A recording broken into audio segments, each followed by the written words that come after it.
कांग्रेस वाले बच्चों की टॉफी पर भी 21% टैक्स लेते थे। ये कभी उस समय अखबार में आपका ध्यान गया होगा कि नहीं वो पता नहीं, तो मोदी ने किया होता तो बाल नोट लेते। सुन लिए होंगे पूरे वीडियो के साथ, पूरा वीडियो देख लिए हैं आप लोग।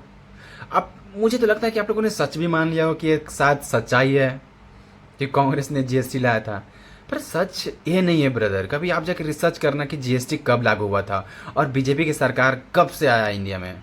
ठीक है, बीजेपी की सरकार 2014 से बनी है और जीएसटी आया है वो 1 जुलाई 2017 से आया है।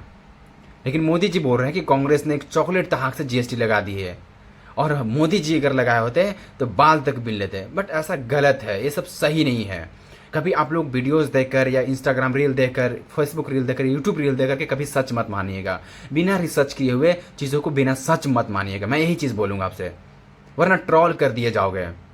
ठीक है, जीएसटी हमारे देश में 2017 से आया हुआ है। ठीक है, और उसका ये 5 स्लैब है। आप कांग्रेस के टाइम पे जो बोलते हैं, कांग्रेस के टाइम पे अगर आप देखिए एक चीज़ को लेकर के, जीएसटी आने से पहले स्प्लेंडर की कीमत कितनी थी, हर बाइक की कीमत कितनी थी, 4 व्हीलर की कीमत कितनी थी, और हर चीज़ की कीमत कितना था। और जीएसटी आने के बाद आप जोड़िएगा उसकी कीमत कितनी बढ़ी है, से बहुत भागी है। जीएसटी 5%, 12% और 18% और 28% कुछ कहलाता है।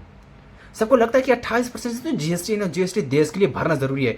भाई जब कांग्रेस के टाइम पे भी जीएसटी नहीं था ना, फिर भी देश अच्छा खासा चल रहा था।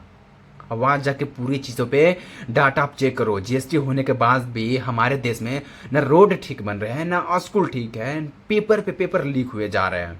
आखिर क्यों किए जा रहे हैं ऐसा मोदी जी? हमारे देश में क्यों हो रहा है ऐसा?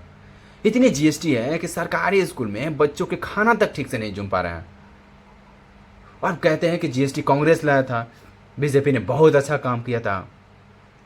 मैं तो कहता हूं कि बीजेपी के कोई 5 काम बेहतर तरीके से ढंग से गिनवा देवे।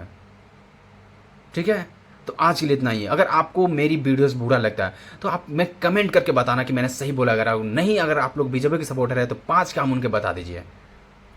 मैं तो चाहता हूं कभी डिबेट करूंगा, बैठ के पोस्टकास्ट करूंगा हमारे देश के पीएम सर से, लेकिन थोड़ी और नॉलेज अभी गेंस करनी है, उसके बाद मैं करना जरूर चाहूंगा। ठीक है, तो मैं यही चीज़ कहूँगा कि reel, YouTube reel, Facebook reel देख करके धारणा मत बनाइए, विश्वास मत कीजिए। खुद से रिसर्च कीजिए, डाटा चेक कीजिए, उसके बाद आप विश्वास कीजिए। ठीक है, तो जय हिंद मेरे दोस्तों, आज के लिए इतना ही है।